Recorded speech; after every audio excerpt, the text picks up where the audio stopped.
Mainit na usapin din ngayon, ito pong isa pang desisyon ng Supreme Court tungkol po dito sa... Hindi pa ito desisyon, Oo, girl. ito po yung recognition of foreign divorce between two Filipinos din. Sa ilalim daw ng Article 26 ng Family Code, kinikilala yung divorce abroad kapag ang kasal sa pagitan ng Filipino at ng foreigner, pero kapag ito ay sa pagitan ng dalawang Pinoy, hindi ito kikilalanin. Explain further din, ano bang ibig sabihin nito?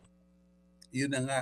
Kaya nga ngayon, iyang alituntunin na yan, nagsimula iyan, tatanggapin natin ang diborsyo kung ang partido ay Pilipino at Banyaga. Nag-umpisa yan noong around 1988. Kung dalawa kang Pilipino at pumunta ka sa abroad, nagdiborsyo ka, hindi natin tatanggapin yan.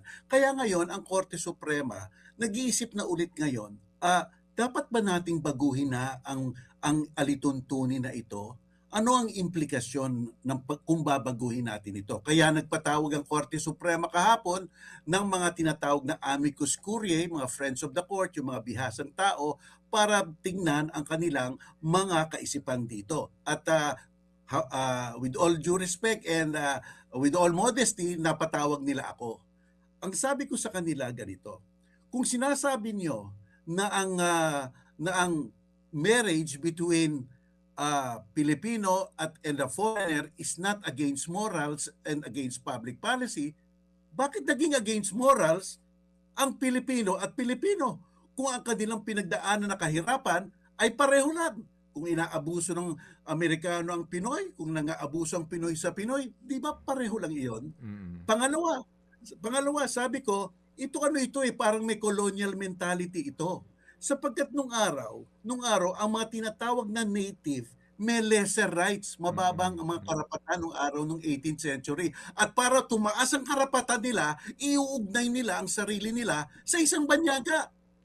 Dapat sila makipag-associate sa banyaga. So ngayon, ang sabi ko sa Korte Suprema kahapon, bakit ang magic dito?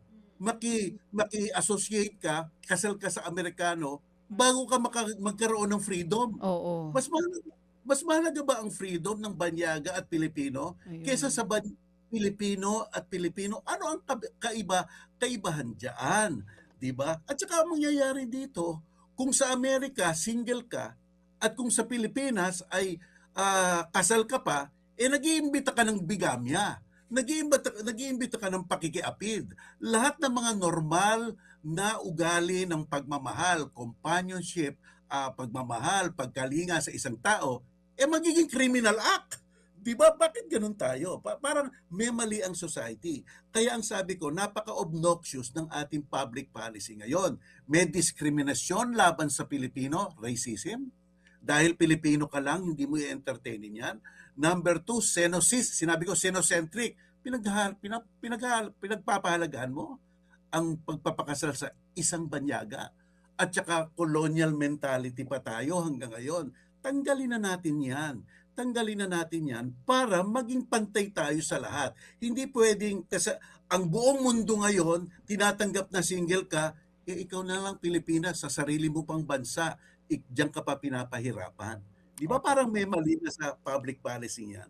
Mga kapatid, para sa iba pang mga balita at impormasyon, sundan niyo po kami sa X, Instagram, Facebook at syempre sa TikTok, True Network PH. Mag-subscribe din po kayo sa aming YouTube channel, True Network. May website din po tayo, truenetwork.ph, at pwede nyo rin po kaming mapanood sa Channel 19 ng aming True FM TV. Lagi pa rin makinig sa radyo dito po sa 105.9 True FM dahil dito, lagi po sa'yo, kapatid.